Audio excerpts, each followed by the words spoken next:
నమస్తే. లోక్సభ ఎన్నికలు సమీపిస్తున్న వేళ తెలంగాణ రాష్ట్రంలో రాజకీయాలు మొత్తం హాట్ టాపిక్గా మారాయి. ఒకవైపు బీఆర్ఎస్తో బీఎస్పీ పొత్తు, దీని మీద కూడా పెద్ద ఎత్తున చర్చలు వస్తున్నాయి. అయితే దీని మీద మాట్లాడదాం, మనం డిస్కస్ చేద్దాం. మహిపాల్ యాదవ్ ఉన్నారు నాతో పాటు. డాక్టర్ మహిపాల్ యాదవ్, ఆయన ఉద్యమకారుడు, ఎనలిస్టు, సో అన్నీ ఆయనే. ఒకసారి మాట్లాడే ప్రయత్నం. అన్న నమస్తే. ముందుగా చాలా రోజుల తర్వాత కలిసినాం మనం. ఫైన్ అన్న. యా, బీఎస్పీ బీఆర్ఎస్ పొత్తు మొన్నటి వరకు కేసీఆర్ని దొర గడీలు ఇవి ఇలాంటి మాటలు మాట్లాడిండు కదా ఆర్ఎస్ ప్రవీణ్ కుమార్. సో ఆయనతో పొత్తు పెట్టుకోవడాన్ని కొంతమంది జీర్ణించుకోలేకపోతున్నారు. ఈయనతో మనం మాట్లాడినప్పుడేమో పొత్తులు సహజం, రాజకీయ పార్టీ కదా మాది అన్నట్టు ఆయన మాట్లాడుతున్నారు. ఏంటి, ఎట్లా చూడవచ్చు దీన్ని? పొత్తు పెట్టుకున్నదే మంచిది అయిపోయింది భార్గవ్.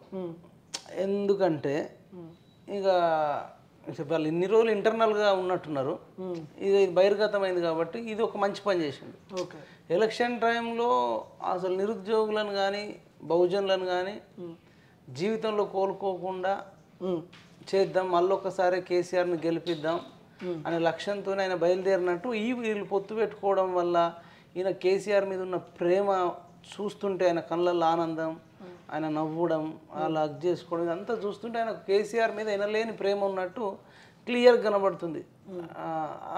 అయితే వీళ్ళు ముందే 2 years బ్యాకే వీళ్ళు ప్రవీణ్ అంటే ఆయన కేసీఆర్ అంటాడు కదా, మనం కాదన్నది ప్రవీణ్, ఇట్లా ఉంది, దళితులల్లో మనకు చాలా వ్యతిరేకత ఉంది, అదేవిధంగా నిరుద్యోగుల వ్యతిరేకత ఉంది, నువ్వు ఐపీఎస్ కాబట్టి నిరుద్యోగులు నీకు కనెక్ట్ అవుతారు, ఓకే, నువ్వు ఉద్యమాలు చేయాలి, అది కాంగ్రెస్కో బీజేపీకో పోవద్దు, నీ అకౌంట్లోకి రావాలి అని చెప్పేసి అని ఈయన చెప్పిండు. ఈయన కూడా అంటే సినిమా అర్థమవుతుంది చెప్తున్నా. ఓకే, మరి నేను ఇట్లా నేను డీజీపీ కావాలి, నాకు ఇంత 5-6 సంవత్సరాల సర్వీస్ ఉంది అంటే, ఏం డీజీపీ నువ్వు అక్కడ నీకు ఎంత కావాలంటే అంత నేను ఉన్నా కదా, ఏది కావాలంటే నీకు మొత్తం టోటల్ ఇచ్చేస్తా కదా, నీకు ఇంక ఇట్లుంటుంది పొలిటికల్గా నువ్వు ఎంట్రీ చేయాలి అని చెప్పడం. అట్లనే దళితులలో కూడా తీవ్ర అసంతృప్తి ఉంది, దళిత ముఖ్యమంత్రిని చేయలేదు, దళితులకు 3 ఎకరాలు ఇవ్వలేదు, దళితులకు డబుల్ బెడ్రూమ్ ఇవ్వలేదు, వాళ్ళు నాకు ఓటేసే పరిస్థితి లేదు. కాబట్టి ఈ ఓట్లన్నీ గంపగుత్తగా కాంగ్రెస్కి పోతే నేను గెలవడం కష్టం, కాబట్టి నువ్వు వెళ్ళు, బహుజన రాజ్యం అని చెప్పు, కాన్షీరామ్ అని చెప్పు, పూలే అని చెప్పు, మహనీయులు అని చెప్పు, అంబేద్కరిజం అని చెప్పు, చాకలి ఐలమ్మ చెప్పు, సర్దార్ పాపన్న గౌడ్ అని చెప్పు, బండి సంజయ్ కన్నా తర్వాత రేవంత్ రెడ్డి కన్నా నువ్వు నన్ను ఎక్కువ తిట్టాలి. ఓకే, నన్ను ఎక్కువ తిడితే నీకు ఎక్కువ కనెక్ట్ కావాలి, నువ్వు నన్ను తిడితే నేనేం ఫీల్ కాను. రాజకీయాలలో ఇవన్నీ కామన్. కావాలంటే నీకు ఏదైనా అర్జెంట్ పని ఉంటే నువ్వు ఏదైనా నాతో చేయించుకోవచ్చు, రావచ్చు, మనం కూర్చోవచ్చు, సిట్టింగ్ చేసుకోవచ్చు. తిడితే ఎంత ఎక్కువ తిడితే నీకు అంత కనెక్ట్ అవుతారని మొత్తం క్లియర్గా 2 years బ్యాక్ స్కెచ్ గీసి ఈయన వదిలిపెట్టి ఇప్పుడు కేసీఆర్ వదిలిన బాణం ఆర్ఎస్పీ అంటావు. 100% ఆర్ఎస్ ప్రవీణ్ కుమార్ కేసీఆర్ వదిలిన బాణం. ఎందుకని అంటున్నా అంటే, ఇంకొకటి, కేసీఆర్ వచ్చిన 7.5 సంవత్సరాలు ఆయనతో కలిసి ఉన్నాడు. ఆ 7.5 సంవత్సరాలలో కూడా కేసీఆర్ అనేక అరాచకాలు, దౌర్జన్యాలు చేశారు. నేరెళ్ళలా కూడా దళితులను కానీ బీసీలను కానీ ఊచకోత కోస్తే మీరా కుమారి గారు ఢిల్లీ నుంచి వచ్చి వీళ్ళని పరామర్శించింది. అట్లా రాష్ట్రంలో ఉన్న CPI, CPM, Kodandaram, BJP, Congress అందరు పోయి పరామర్శించారు. వాళ్ళని చూసి అంతా షాక్ అయిపోయారు. కానీ ఆర్ఎస్ ప్రవీణ్ కుమార్ సార్ అటు సైడ్ కూడా పోలే. ఆ టైంలో దాడి టైంలో పోలే. అంటే ఇంకా నువ్వు అర్థం చేసుకో, పోయి వెళ్ళి చూసేస్తే తప్పులేదు కదా, చూస్తే తప్పులే. అట్లా అనేకం జరిగినప్పుడు కూడా ఆయన వెళ్ళలేదు. మళ్ళీ ఈయన కూడా కొన్నిసార్లు ఈయన అభినవ్ అంబేద్కర్, కేసీఆర్ తోపు, కేసీఆర్ సింగ్ అని చెప్పి ఆయనను పొగిడిండు, ఈయనను పొగిడిండు. ఓకే, అట్లా దీన్ని బట్టి క్లియర్గా వీళ్ళు ప్లానింగ్తో వచ్చారు. ఇప్పుడు దీన్ని బట్టి చూస్తుంటే పేపర్ లీకేజ్ల విషయం ఒకటి, Group 1, Group 2 రద్దులు ఇవన్నీ జరిగిన నేపథ్యంలో ప్రవీణ్ కుమార్ ఒక ట్వీట్ చేయగానే గవర్నమెంట్ రెస్పాండ్ అవుతుండే. అవే అయ్యేది, మనందరం కూడా చూస్తున్నాం. ఆ బహుజనులు, ఆ బీఎస్పీ వాళ్ళు స్టేటస్లు పెట్టుకుంటారు, యాక్షన్ రియాక్షన్ అని వాళ్ళు అది చేసుకుంటారు. దీన్ని బట్టి చూస్తే, ఇప్పుడు నువ్వు చెప్పిన దాన్ని బట్టి చూస్తే వీళ్ళిద్దరు కలిసే చేస్తున్నారు అని అనిపిస్తుంది ఎవరికైనా. ఇప్పుడు మనం ఎన్నోసార్లు ఎన్ని ధర్నాలు చేసినా, రాస్తారోకలు చేసినా, గొడవలు పడ్డా స్పందించకపోయేది, కానీ వాళ్ళు మాట్లాడినప్పుడే స్పందించడం. ఓకే, అసలు నాకు మొన్న సాంబశివ గౌడతో ఇంటర్వ్యూ చేస్తే అమర నిరాహార దీక్ష చేయడం అనేది వాళ్ళ సిద్ధాంతం కాదట. ఓకే. దీక్షలు చేయడం, అమర దీక్షలు చేయడం ఇవన్నీ బీఎస్పీ సిద్ధాంతం కాదట. సాంబశివ గౌడన్న అంటే ఇట్లా ఆయనకు ఇట్లా చెప్పినట్టు, సార్ మీరు ఇది చేస్తే నిరుద్యోగులు ఇట్లా మనకు అట్రాక్ట్ అవుతారు అంటే అది కాదని చెప్పినట్టు. మళ్ళీ 4-5 రోజులకు 2 రోజులకు ఈయన వచ్చి దీక్ష అమర నిరాహార దీక్ష ఏదో దీక్ష 24 hour దీక్ష అనేసరికి ఈయన షాక్ అయిపోయిందట. ఓకే. అంటే ఆయన ఏం చెప్పిండంటే ఇది మళ్ళీ కేటీఆర్ వాళ్ళ మనుషులు డైరెక్షన్ ఇచ్చి ఈ గ్రూప్ 1 ఆస్పిరెంట్స్, గ్రూప్ 2 ఆస్పిరెంట్స్, నిరుద్యోగులు, teacher aspirants, police aspirants BSP ఖాతాలోకి రావాలి. ప్రతి నియోజకవర్గంలో ఒక 10,000 ఓట్లన్నా తెప్పించుకోవాలి. అవి కాంగ్రెస్కి పడే 10,000 ఇటు పడితే మనం గెలవచ్చు. దళితులకు పడే ఓట్లు బీఎస్పీకి పడితే కాంగ్రెస్ ఓడిపోతుంది. తగ్గఫర్ ఉన్న దగ్గర కాంగ్రెస్ ఓడిపోయిందని కాంగ్రెస్కి పడే ఓట్లు బీఎస్పీకి పడితే అట్లా స్కెచ్ గీసిర్రు. ఇప్పుడు అసెంబ్లీ ఎన్నికల టైంలో మరి బీఎస్పీ బీఆర్ఎస్ కలిసి పోటీ చేయలేదు కదా. కలిసి పోటీ మీరు అన్నట్లు ఇప్పుడు ఒకవేళ కేసీఆర్ వదిన బాణమే ఆరిచిపోతే వీళ్ళిద్దరు పోటీ చేయాలి కదా అసెంబ్లీ టైం. అదే చెప్తున్నా. ఇప్పుడు కలిసి పోటీ చేసారు అనుకో, అసలు తెలంగాణ రాష్ట్రంలో ఎలక్షన్ ఎట్లా జరిగిందంటే ఒక గీత గీసిర్రు. ఒకటి కేసీఆర్ అనుకూలమైన వాళ్ళు, రెండోది కేసీఆర్ వ్యతిరేకులు. ఓకే. మొన్న జరిగిన ఫైటు కాంగ్రెస్కో బీఆర్ఎస్కో మధ్యలో జరిగింది కాదు. కేసీఆర్ను ప్రేమించేటోళ్ళు, కేసీఆర్ను ద్వేషించేటోళ్ళు. ఓకే. ఇప్పుడు వీళ్ళు పొత్తు పెట్టుకున్నా అడిషనల్గా ఒక్క ఓటు బెనిఫిట్ కాకపోయేది. ఎందుకంటే కేసీఆర్ని ద్వేషించే వాళ్ళు ప్రవీణ్ కుమార్ సార్తో పోరు కదా. ఆ కాంగ్రెస్ సైడ్ రావాల్సిందే. కాంగ్రెస్ సైడ్ కొన్ని దగ్గర బీజేపీ సైడ్ రావాల్సిందే. కాబట్టి వాళ్ళు అట్లా పొత్తు పెట్టుకుంటే ప్రవీణ్ సార్కు ఇప్పుడు మొన్న 1,00,000 ఓట్లు వచ్చినాయి కదా, మొత్తం 1000 ఓట్లు కూడా వచ్చేది కాదు. ఎందుకంటే ఆడ మెయిన్ విలన్ కేసీఆర్ మీద కొట్లాడుతుండనే ఆయనకు రెస్పెక్ట్. ఒకవేళ నేను కేసీఆర్తో కౌగులించుకుంటా అంటే ఆయనకు ఇన్ని రోజులు ఉండే రెస్పెక్ట్ ఉంటుండేనా? ఉండదు. ఇప్పుడు పొత్తు పెట్టుకున్నందుకే మొత్తం రెస్పెక్ట్ తుక్కు అయిపోయింది. ఒక్కరంటే ఒక్కరు బయటకు వచ్చి చాలా మంచి పని చేసిండు, అసలు ఇంత గొప్ప నిర్ణయం అని ఎవరన్నా అన్నారు వాళ్ళ పార్టీలోనే, విత్ ఇన్ ద బీఎస్పీ పార్టీలో. వాళ్ళ పార్టీ వాళ్ళు చాలా మంది బాధపడుతున్నారు అనుకుంటా నాకు తెలిసి. ఇన్ని రోజులు ఏడుస్తూ మొన్న మనం మాట్లాడినాం, సాంబశివ గౌడ్తో కూడా మాట్లాడినాను. బహుజనవాదంతో మమ్మల్ని అందరినీ వాడుకున్నాడు, తిప్పించుకున్నాడు, ఖర్చు పెట్టించుకున్నాడు, వాళ్ళ తీర మమ్మల్ని మోసం చేసిండు అనే లైన్లో ఆయన మాట్లాడాడు. అలాంటి వాళ్ళు చాలా మంది ఉన్నారంట.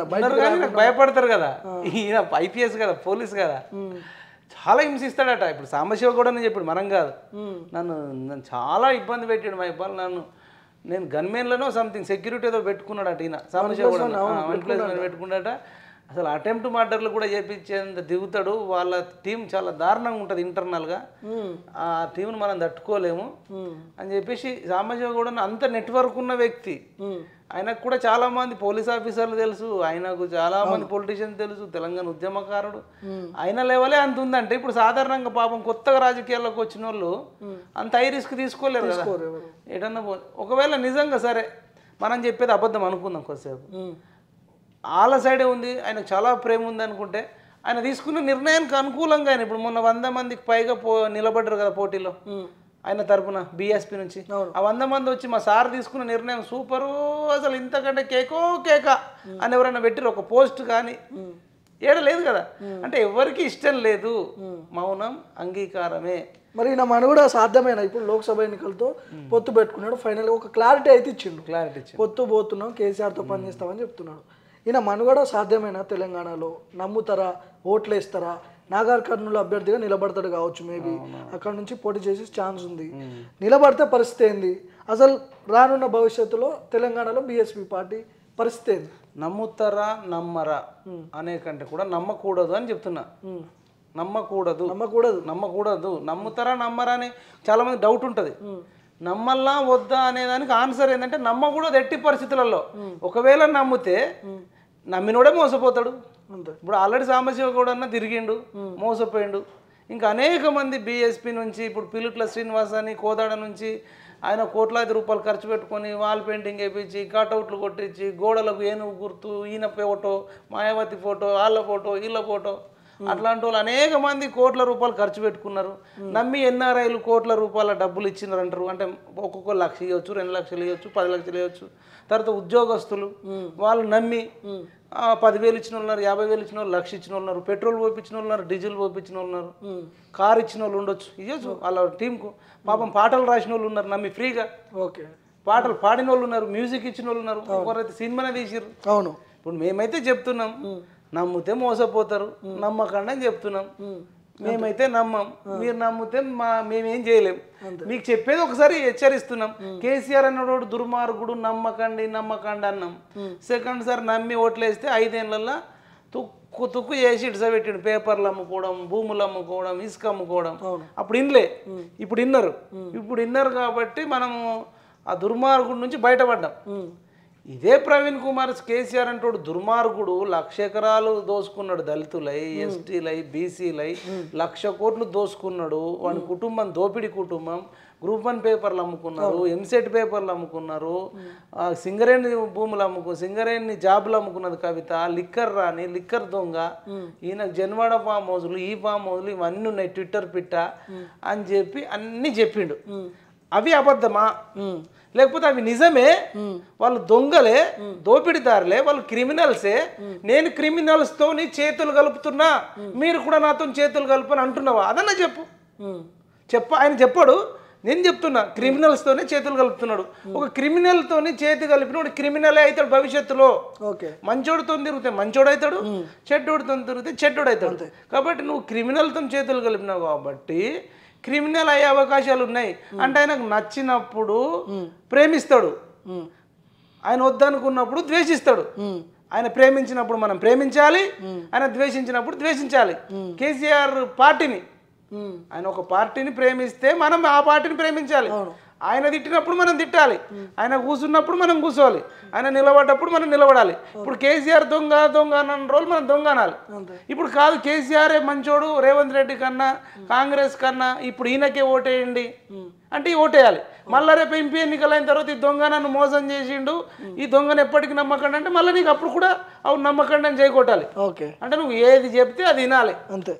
ఇప్పుడు కాంగ్రెస్ పార్టీ అధికారంలోకి వచ్చిన తర్వాత, సీఎంగా రేవంత్ రెడ్డి అయిన తర్వాత రేవంత్ భాష శృతి మించుతోంది అని కొంతమంది అంటున్నారు. ఎట్లా, నిజమేనా అది? కేసీఆర్ మీద కక్ష తీసుకునే కక్షపూర్వత చర్యలు ఏమన్నాడు చెప్పండి, ఒక డైలాగు. శృతి మించింది అంటారు, ఏమన్నా డైలాగ్ అంటే కొన్ని సభలలో ప్రభుత్వాన్ని ముట్టుకుంటే మీరు మాడి మసైపోతారు, కొడకల్లారా, అది ఇది కొన్ని మాటలు అంటున్నారు. సో దీన్ని ఎట్లా చూడొచ్చు? కేసీఆర్ పేగులు ఏం చేస్తాడు? అదే మీకు తెలుసు. కేసీఆర్ పేగులు మెడల్ వేసుకుంటున్నాడు అన్నాడుగా. అన్నాడు. శృతి మించుతుంది అంటున్నారు కొందరు, అంటున్నారు కానీ శృతి మించింది ఆల్రెడీ. అసలు ఆయన ఒక సీఎం లెక్క మాట్లాడట్లే, ఇంకా ప్రతిపక్ష నాయకుడే అనుకుంటుండు. ఓకే, సీఎం అనేటోడు పని చేసుకుంటూ పోవాలి. ఎవడన్నా వీళ్ళు కరప్టెడ్ అని ఆయననే అన్నాడు. అవును కరప్టెడే, ఎంక్వైరీ చేపి కమిటీ లేపి ఏసీబీలు ఉన్నాయి, అనేక సంస్థలు ఉన్నాయి. లేదంటే నీతో కాకపోతే సిబిఐకి అప్పచెప్పు. వాళ్ళు రోజు కోర్టుల చుట్టూ లేదంటే పోలీస్ స్టేషన్ల చుట్టూ తిరగాలి. వాళ్ళు క్రిమినల్స్ అందరికీ తెలుసు. ఇంకా నేను పేగులు మెడలు వేసుకుంటా అంటే ఇది సినిమా కాదు. సినిమాలు అంటే బాలకృష్ణ అంటాడు, రండ్రన్నా కొడకల్లారా. ఒక్కొక్కడు కాదు, షేర్ ఖాన్ 100 మంది ఒకేసారి రండి, ఒకడు ఎక్కువైనా సరే తక్కువ కాకుండా చూసుకుంటే సినిమాలు అంటారు. రామ్ చరణ్ అంటాడు, అది ఎంటర్టైన్మెంట్. మీరు చేసేది ఎంటర్టైన్మెంట్ కాదు, పాలిటిక్స్లో నిజంగా మీరు ఇది సినిమా షూటింగ్ కాదు, సినిమాలో మీరు హీరో కాదు, రియల్ లైఫ్లో మీరు సీఎం. అది మర్చిపోయి మెగడలు వేసుకుంటా, పేగులు మెడలు వేసుకుంటే కేసీఆర్ పేగులలో అంత దరిద్రం ఉంటుంది. ఆ దరిద్రాన్ని నువ్వు మెడలు వేసుకుంటే ఆ స్మెల్ భరించలేక చచ్చిపోతావు. ఆల్రెడీ విష పురుగు, ఏది పడితే దావుతాడట, ఏది పడితే తింటాడు. అదంతా కంపు ఉంటుంది. దాన్ని తీసుకొని నీ మెడలు ఎందుకు వేసుకొని నీ ముక్కు ఎందుకు ఖరాబ్ చేసుకోవాలి, నీ ఆరోగ్యం ఎందుకు ఖరాబ్ చేసుకోవాలి? కక్ష తీసుకొని గతంలో కేసీఆర్ ముఖ్యమంత్రి ఉన్నప్పుడు రేవంత్ రెడ్డిని ఓటుకు నోటు కేసులో జైలుకు పంపించిండు అనే ఆరోపణలు ఉన్నాయి. రేవంత్ ముఖ్యమంత్రి అయ్యిండు, కేసీఆర్ మీద చర్యలు తీసుకునే అవకాశం ఉందా ఏమన్నా? అంటే కక్షపూరితంగా మళ్ళా రివెంజ్ ఏమైనా తీసుకునే అవకాశం? దాన్ని రివెంజ్ అనకూడదు. ఒకవేళ వీళ్ళు ఏమన్నా తప్పు చేస్తే ఖచ్చితంగా చర్యలు తీసుకోవాలి. ఈ విషయంగా ఏదన్నా ఇప్పుడు కాళేశ్వరంలో అవినీతి జరిగిందన్నారు, అనేక భూదందాలు చేసినారు. ఇప్పుడు మొన్న విద్యుత్ శాఖలో కూడా సిఎండి ప్రభాకర్ రావు మీద కూడా చేసిర్రు. అంటే ఎక్కువ వీళ్ళు విద్యుత్తును ఎక్కువ ధర కొనుగోలు చేసి దాంట్లో కరప్షన్ చేశారు అని చెప్పారు. పేపర్ లీకేజ్ల ఇష్యూస్ ఉన్నాయి, ఇసుక దందాలు ఉన్నాయి, ధరణికి సంబంధించింది ఉంది, ఇంకా కుక్కకు కూడా ఇంత డబ్బులు పెట్టిర్రట. అట్లా అనేకమైనటువంటి ఆరోపణలు ఉన్నాయి. ఇంకో సరిత అనేట ఆమెకు అక్రమంగా జాబ్ ఇచ్చారంట. వాళ్ళని దొరకబట్టాలి అంటే వాళ్ళ బినామీలు చాలా మంది ఉన్నారు. జైలుకు పోయి వచ్చే సిచ్యువేషన్ ఉంటుందా అంటున్నా నేను. అదే కవిత లిక్కర్ కేసు, కేసీఆర్ అవినీతి 1,00,000 కోట్లు కాళేశ్వరము, కేటీఆర్ ఫామ్ హౌజులు, ఐటీ పెట్టి ఎన్నో కోట్లు దోచుకున్నాడు, ఇవన్నీ ఉన్నాయి, చాలా ఉన్నాయి. కాబట్టి వీళ్ళని జైలుకు పోయి పంపించేంత సినిమా రేవంత్ రెడ్డికి ఉంటుందా? ఆ రైట్స్ నాకు ఉన్నాయా? అదే అధికారం అయితే ఉంది, ఎంక్వైరీ చేపిస్తే బయట పడతాయి, అన్ని బయటకు వెళ్తే వాళ్ళైతే దొంగలు అనేది సమాజాన్ని అందరికి తెలుసు, అది వాళ్ళకు కూడా తెలుసు. పంపించాలనుకుంటే లీగల్గానే పంపించవచ్చు, పేగులు మెడలు వేసుకోవాల్సిన అవసరం లేదు. కానీ వాళ్ళకని చూస్తే సినిమా డైలాగులే తప్ప పంపిస్తారని అనుకోవట్లే. ఓకే, మనకున్న సమాచారము, మనకున్న ఇన్ఫర్మేషన్ ఏంటంటే వీళ్ళు ఎక్కడెక్కడ చేసారో వాళ్ళని బ్లాక్మెయిల్ చేయాలి, బెదిరియాలి, నామకే వాస్తే ఒకవేళ ఏసీబీ దాడులు చేయాలి, లేదంటే ఇప్పుడు మల్లారెడ్డి కాలేజ్ ఉంది, నామకే వాస్తే కూల్ చేయాలి, వాడు భయపడి బెందెలు ఎత్తిపోయి వీళ్ళకేమన్నా పంపాలి. అంతేగాని మల్లారెడ్డిని అరెస్ట్ చేయరు, మల్లారెడ్డి కొడుకు భద్రారెడ్డిని అరెస్ట్ చేయరు, మల్లారెడ్డి అల్లుడు రాజశేఖర రెడ్డిని అరెస్ట్ చేయరు, మల్లారెడ్డి కోడలను ప్రీతిని అరెస్ట్ చేయరు.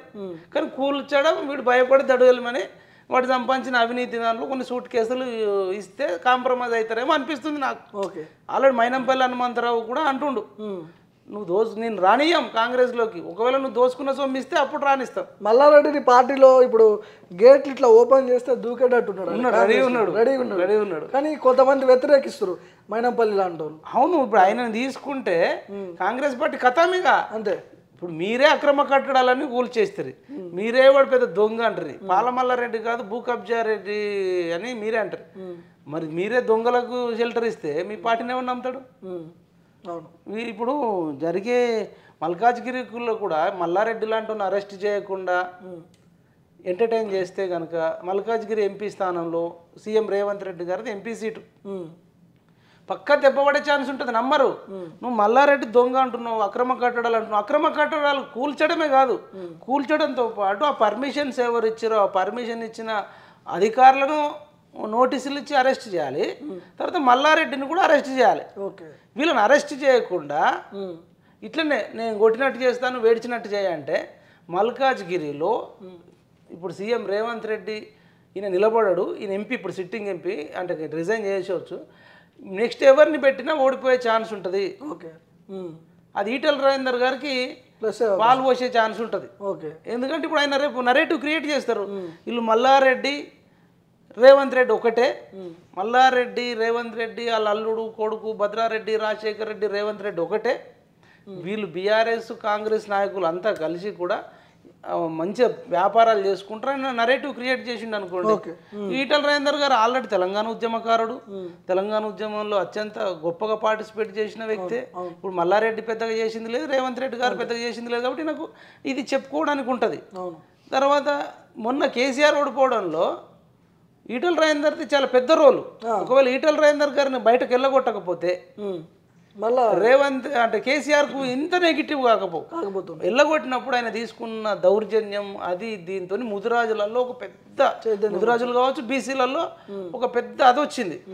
తర్వాత ఆయన ఓడించడం కోసం దళిత బంధు పెట్టిండు. దళిత బంధు ఓన్లీ హుజురాబాద్లోనే, దళిత బంధులో హుజురాబాద్లోనే ఇవ్వడం వల్ల మిగతా నియోజకవర్గాలలో ఉన్న దళితులందరూ కూడా రివర్స్ అయిపోయారు. ఇటు బీసీలు ఇటు దళితులు. అంటే ఈటెల రాజేందర్ గారిని నెట్టేయడం వల్ల, నెట్టేసిన తర్వాత మళ్ళీ ఈటెల రాజేందర్ గారు గెలిచిర్రు. హుజురాబాద్లో కేసీఆర్ మీద గెలిచారు. దమ్ముంటే రాజీనామా చేయి కేసీఆర్ బొమ్మ పెట్టుకుని గెలిచినామని బాల్కా సుమన్, కేటీఆర్, హరీష్ రావు రెచ్చగొట్టారు. చల్లే చూద్దాం కేసీఆర్ ముఖం గొప్పదా ఈటెల రాజేందర్ ముఖం గొప్పదా ఉప ఎన్నికల్లో తెలుసుకుందామంటే ఇక అంటే ఇక సోషల్ మీడియా కావచ్చు మిగతా అందరూ కూడా ఆయనకు సపోర్ట్ చేసిర్రు. ఆయనకు కూడా ఫేత్ ఉన్నట్టుంది.